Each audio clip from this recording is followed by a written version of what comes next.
Okay, so a few days later, after walking the trail of fear, as we have come to call it, um, uh, I was entertaining someone in a hotel room that we got by ourselves. Not that it's their business, but whatever.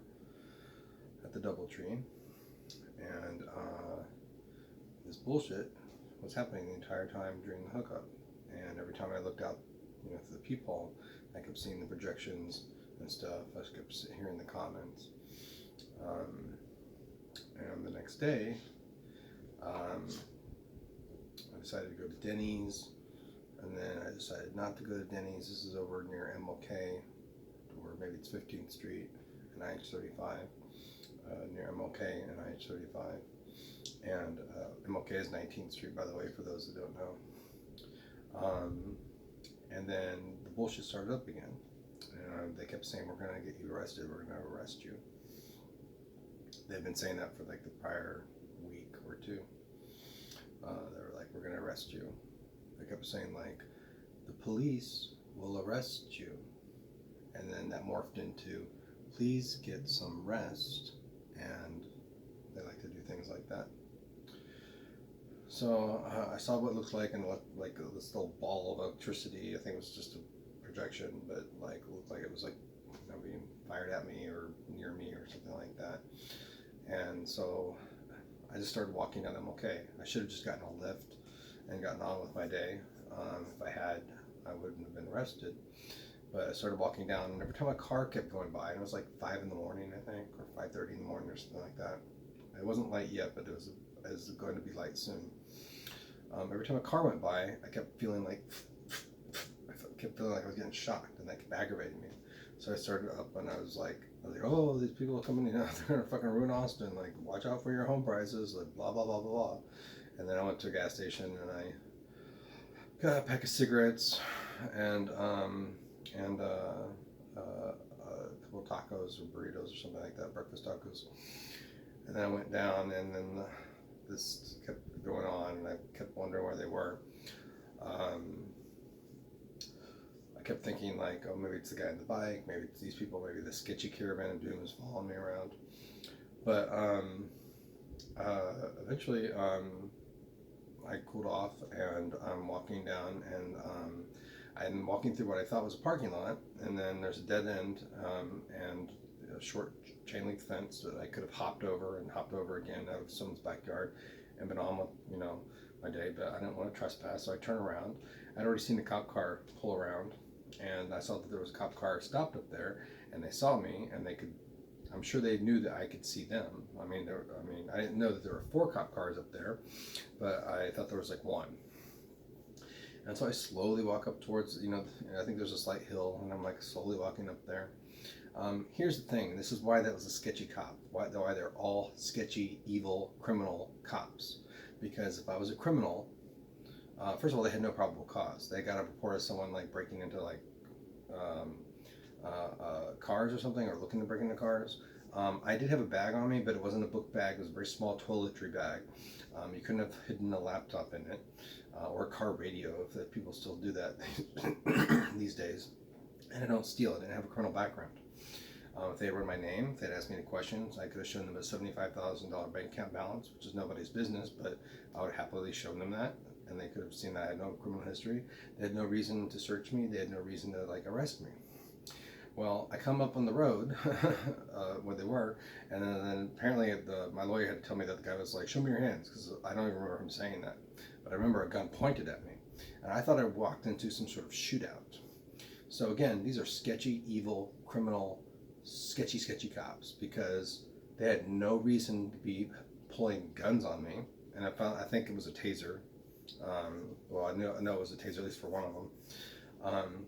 He said, like, show me your hands, whatever. I spun around, and then I see these 4 cops bum rushing me. And so there's a post right there, and I'm like, I just, natural instinct, I'm just grabbing onto it, like, what the fuck? And their hands touch me, and then like within seconds, less than 5 seconds, I would say. I could be wrong on that. I think it was more like 2 or 3, but maybe it was 7 seconds. But in any Irregardless, regardless, I felt something hit me or something, and I was like, zzz, and like I got tased in the back, and I went down. And then my lawyer said, like, my first lawyer thought it was like a bad arrest, because it was a bad arrest. They had no probable cause.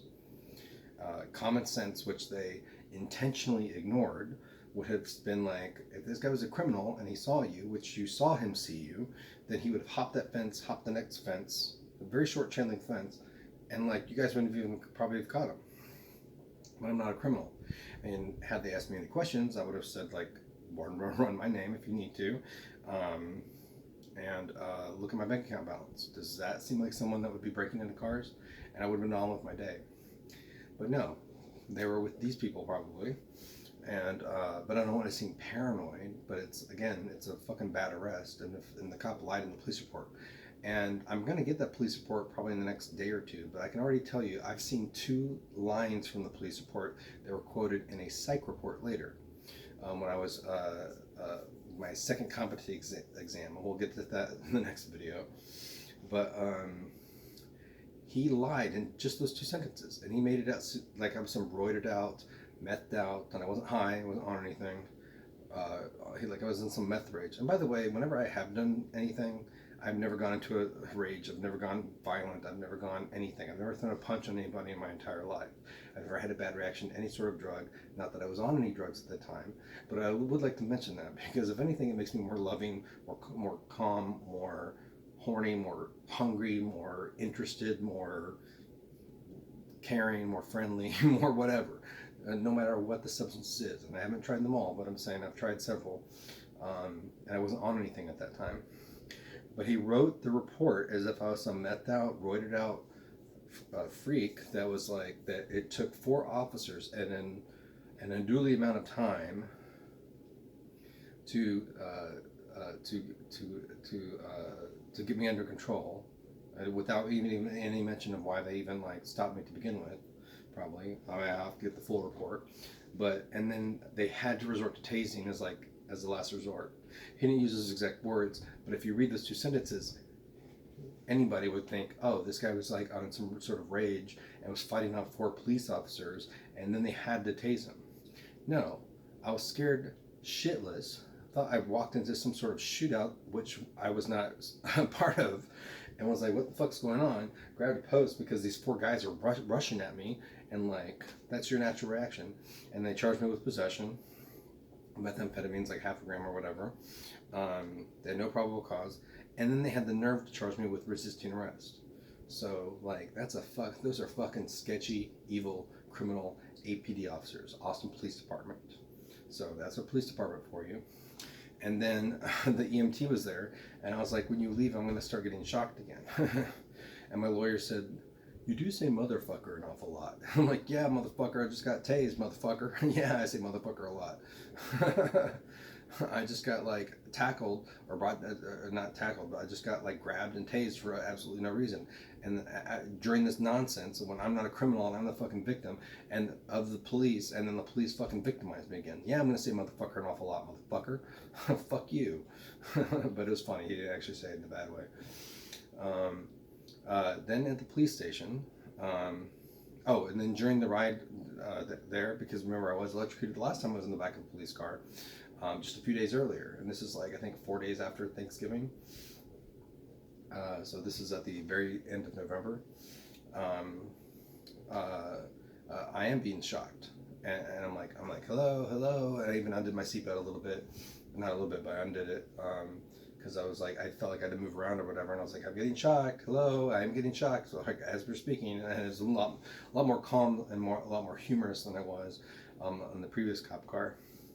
So we get to this downtown central booking, which has a lot of sketchy sheriff officers, by the way, a lot of evil, sketchy sheriff officers, probably with them, but then who the fuck knows? Doesn't matter. They're still behaving badly. And then the guy that pulls me out of the cop car isn't the driver.